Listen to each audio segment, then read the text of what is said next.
જય ઊંચડિયા હનુમાન દાદા મિત્રો, આજે મારે એકતા વિશે વાત કરી છે કે એકતામાં કેટલી તાકાત હોય છે। એકવાર એક ટીટોડીએ દરિયાકાંઠે ઈંડા મૂક્યા તો દરિયામાં વેળ આવી તો ઈંડા તણાઈ ગયા। તો ટીટોડીએ આવી સારો સરીને તારે ઈંડા ત્યાં હતા નહીં કાંઠા પર। તો ટીટોડીએ દરિયાને વિનંતી કરી કે દરિયાદેવ, મારા ઈંડા મને પરત આપી દો, એ મને જીવથી પણ વાલા છે। તો દરિયાદેવ કોઈ જ એનું સાંભળ્યું નહીં।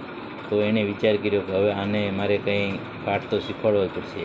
તો ટીટોડીએ એની સાંસમાં પાણી ભરી અને દરિયો ખાલી કરવાનો વિચાર કર્યો। તો બધા એને મૂર્ખ સમજતા હતા।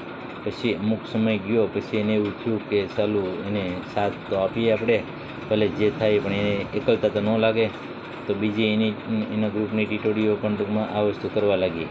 તો ટીટોડીઓને જોઈને બીજા પક્ષીઓ પણ એવું થયું કે ભાઈ, અંતે કહેવાય તો આપણી જ્ઞાતિના, આપણા કુળના, તો આપણે પણ એને મદદ કરવી આપણી પવિત્ર ફરજ છે।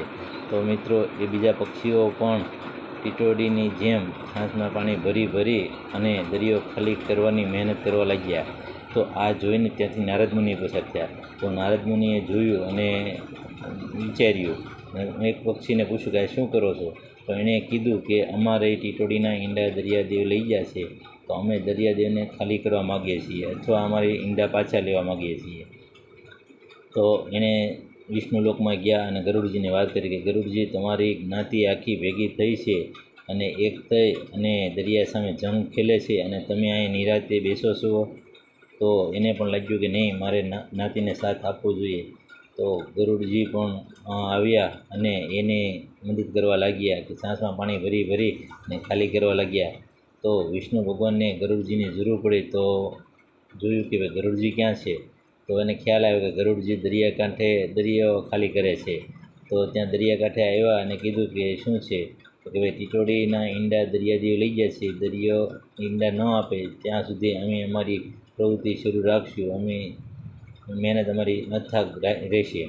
તો દરિયાદેવને વિષ્ણુ ભગવાને વિનંતી કરી કે દરિયાદેવ, આ નાનો જીવ છે, એને એના ઈંડા પાસે આપી દો। તો તરત એને ઈંડા પાસે આપી દીધા। મિત્રો, કહેવાનો મતલબ એ કે ટીટોડી નાનું પક્ષી, કંઈ જ ન કરી કેવું પક્ષી, પણ એને અથાગ મહેનત કરી અને સમાજ અને સાથ સહકાર મળ્યો તો એને એનું ધાર્યું પરિણામ મેળવી શક્યા છીએ। તો યુનિટી ઇઝ સ્ટ્રેન્થ। જય શ્રી રામ।